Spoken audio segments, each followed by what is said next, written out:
Sebuah minimarket di Jalan Tanjung Barangan, Kelurahan Bukit Baru, Kecamatan Ilir, Barat 1 Palembang, dimasuki pencuri pada Selasa dini hari kemarin. Dalam rekaman CCTV minimarket, pencuri mengambil rokok dan sejumlah barang dagangan lainnya. Tidak hanya itu, pelaku juga menguras uang yang ada di ATM berdasarkan rekaman CCTV. Pegawai minimarket melaporkan pelaku pencurian ke SPKT Polrestabes Palembang.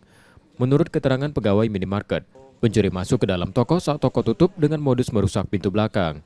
Dari belakang, Pintu, jempol pintu. Jempol pintu. Terus ngambil apa dia di toko? rokok. Berapa bungkus? Banyak.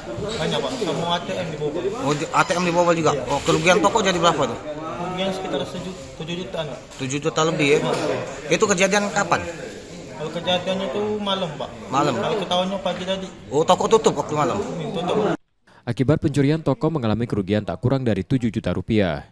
Yudi Keswanto, Kompas TV, Palembang, Sumatera Selatan.